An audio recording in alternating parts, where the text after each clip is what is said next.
बिस्मिल्लाहिर्रहमानिर्रहीम। मैं वकार कौरवी TFT perspective की उर्दू ट्रांसमिशन से आपकी खिदमत में हाजिर हूँ।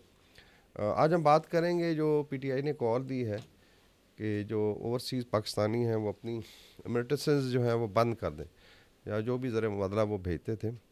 और इसमें देखा जाए तो एक तो उनके अपने जो यहाँ पे किथ एंड किन्स हैं, रिश्तेदार हैं, प्यारे हैं, उनके लिए भेजा जाता है, फिर उनकी अपनी इन्वेस्टमेंट भी होती है। और थोड़ा इनकी खाम ख्याली है, शायद डायस्पोरा सारे का सारा इनके साथ है।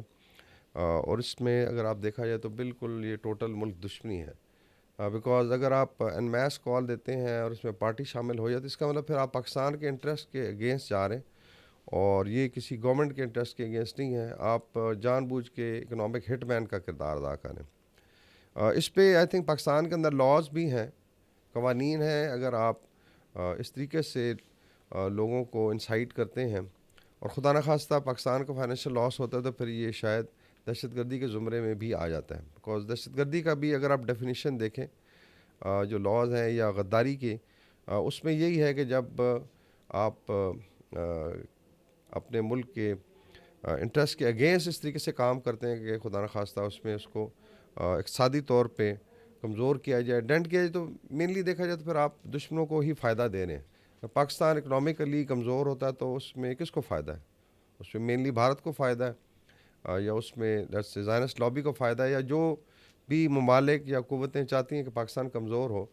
तो बाकी एक बहाना बनाया गया है कि जी ये उसकी रिहाई के लिए। आई थिंक सबसे भोंडा मजाक है पाकिस्तान के ख़िलाफ़। अभी अगर आप देखें इसकी जो इम्प्लिकेशंस हैं, जिस तरह ये कर्स कर रहे हैं गवर्नमेंट ऑफ पाकिस्तान को, और पहले भी आई थिंक सूबाई लेवल पे एक एफर्ट हुई थी जब आईएमएफ के प्रोग्राम में भी रखना डालने की कोशिश की थी जो केपी गवर्नमेंट है, और तब भी आई थिंक इनको छोड़ दिया गया था। लेकिन मेरे ख्याल में इन पे भी प्रॉपर एक्शन होना चाहिए।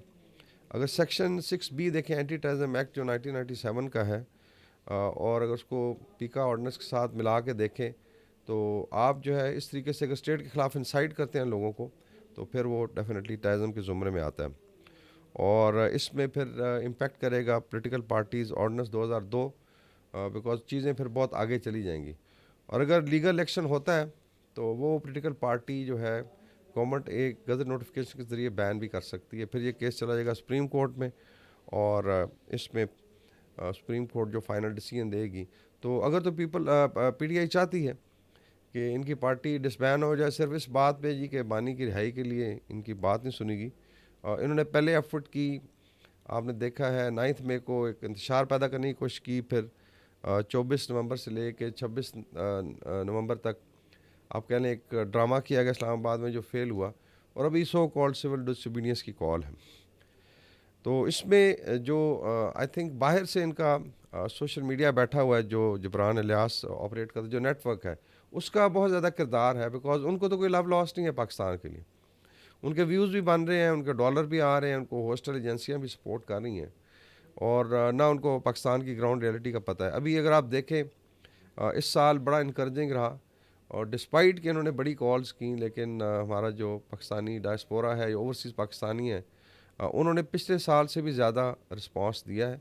और उसकी दो वजूहत, एक तो ये कि मैक्रो इकनॉमिक लेवल पे पाकिस्तान की आप कह लें जो फाइनेंशियल हालात हैं वो थोड़े बेहतर हो रहे हैं, और सारे इंडिकेटर शो कर रहे हैं कि इंशाल्लाह ताला नेक्स्ट ईयर के मिड तक जब फाइनेंशियल ईयर 2025 कंप्लीट हो तो चीज़ें बहुत बेहतर होंगी। एक्सपोर्ट्स बेहतर हैं, आपका जो ओवरऑल ट्रेड डेफिसिट है उसको आई थिंक पॉजिटिवली इम्पैक्ट किया है।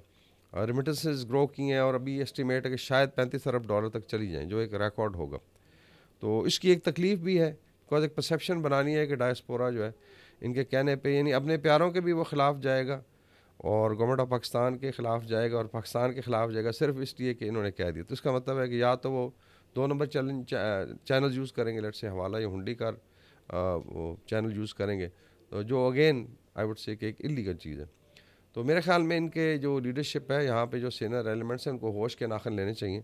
अभी मैं देख रहा था शेर अफजल मरवत साहब का ट्वीट कि जी अगर हमारी बात मानते हैं तो ठीक है, वरना जो है वो नो रेमिटेंसेस। और I think this is an absurd reason, absurd logic है।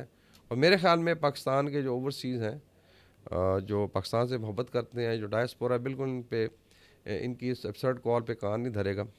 पार्टी को ये ज़रूर सोचना चाहिए कि इतने इलीगल आप लेट्स से एक्ट्स कर रहे हैं, तो इसका फिर कोई ना कोई आई थिंक रिजल्ट निकलेगा। इसका अंजाम फिर हो सकता है पीटीआई को बैन करने की शक्ल में सामने आ रहा है। आई एम श्योर अगर गवर्नमेंट इस पर स्टेप लेती है और एविडेंस सामने रखती है, सुप्रीम कोर्ट फिर इस पर अमल करेगी।